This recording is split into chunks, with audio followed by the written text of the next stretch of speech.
वशिष्ठ का जन्म एक गरीब परिवार में हुआ था। बचपन में उसकी माँ की मृत्यु हो गई थी।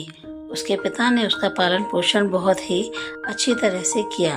जब वह बड़ा हुआ तो उसके पिता ने उसका विवाह कर दिया। वशिष्ठ की पत्नी अपने पति और ससुर का बहुत ख्याल रखती थी। कुछ दिन उसने बहुत अच्छे से काम किया, अपने ससुर का बहुत ख्याल रखा। जब दिन बीत गए तब उसको वह बोझ लगने लगे। धीरे धीरे उसने अपने पति के कान भरने शुरू कर दिए। उसके पिता मुझसे लड़ते हैं, हर काम में मेरी गलतियां निकालते हैं, वो बूढ़े हो चुके हैं, ऐसा कहकर वह रोज शिकायत करती। हर बात पर नाराज हो जाते हैं। ऐसे ही कोई ना कोई बात लेकर वह रोज अपने पति के कान भरती थी। ये तुम्हारे पिताजी ऐसे करते हैं, तुम्हारे पिताजी ऐसा कहते हैं और हमेशा ही मुझ पर चिल्लाते रहते हैं। वह मेरे साथ गलत व्यवहार करते हैं और हमेशा नाराज ही रहते हैं। एक दिन उसकी पत्नी बोली, अब मैं बहुत तंग आ चुकी हूँ, मैं अब इनका और ख्याल नहीं रख सकती। मैं इनका कोई काम नहीं करूँगी और इनको कहीं पर छोड़ आइए या इनको मार दीजिए, ये अब चैन नहीं लेने देते। उसके पति ने कहा कि ऐसा कैसे कर सकते हैं, किसी को कोई कैसे मार सकता है, वह भी तब जब वह उसके पिता हों। पर वह इस बात पर अड़ी रही कि इनको अब हटाओ। अब ये सब सुनते सुनते उसका पति परेशान हो गया और पत्नी इसी बात पर अड़ी रही कि इनको अब हटाओ, अब ये इस घर में नहीं रह सकते। वह रोज ही उनके कान भरती। एक दिन वह बोला कि बताओ क्या करना है।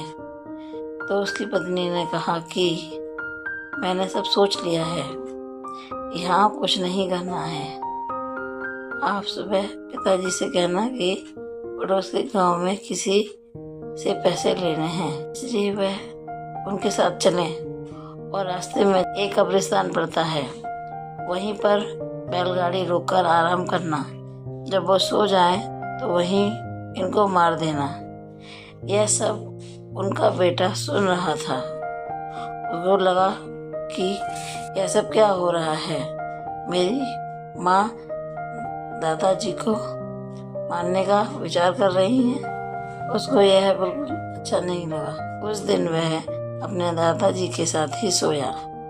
सुबह वशिष्ठ ने वही किया और अपने पिताजी को लेकर जब चलने लगा तब उसका बेटा आया और बोला कि मुझे भी दादाजी के साथ जाना है दूसरे गांव। और वह रोने लगा और जाने की जिद करने लगा। जब वह नहीं माना तो उसकी माँ ने कहा ठीक है, इसको भी ले जाओ और इसको सुला देना रास्ते में। और जब कब्रिस्तान आया तो थोड़ा आराम करने के बहाने वहाँ पर वह पेड़ के नीचे गाड़ी रोककर आराम करने लगे तीनों ही। लेकिन उनका बेटा ना सोया, वह जागता रहा और सोने का नाटक करता रहा। जब उसने देखा कि उसके पिता गहरी नींद में है, तभी वह उठा और कुदाली से गड्ढा करने लगा। उसकी आवाज़ सुनकर उसका बेटा उठा और अपने पिता के पास आया और बोला, पिताजी आप क्या कर रहे हैं, आप यहाँ गड्ढा क्यों कर रहे हैं।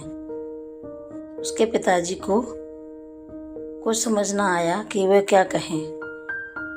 कुछ सोचकर वह बोला कि अब दादाजी बूढ़े हो गए हैं, वह गुस्सा करने लगे हैं और दिन भर चिल्लाते रहते हैं, इसलिए मैं इनको यहाँ पर दबा दूंगा। उसके बेटे ने कहा ठीक है, आप कर लो, फिर मुझे भी दे देना, मैं भी यहाँ पर एक और गड्ढा बनाऊंगा, क्योंकि कुछ सालों बाद आप भी बूढ़े हो जाएंगे, फिर आप भी दादाजी की तरह हो जाओगे, तो एक गड्ढा आपके लिए। यह सुनकर उसके पिता की आंखें खुल गईं। उसने अपने बच्चे को गोद में उठा लिया। मैं पाप करने जा रहा था, मैं तुम्हारा आभारी हूँ, अब चलो। फिर वो अपनी बैलगाड़ी में वापस आ गए और घर की ओर चल दिए। घर पहुंचकर जब उसकी पत्नी ने देखा कि उसके पिता सामने खड़े हैं तो वह कहने लगी तुम इस बुड्ढे को फिर से वापस ले आए, अब मैं इसका कोई काम नहीं करूँगी। यह सुनकर उसने अपनी पत्नी को एक थप्पड़ मारा और चुप रहने को कहा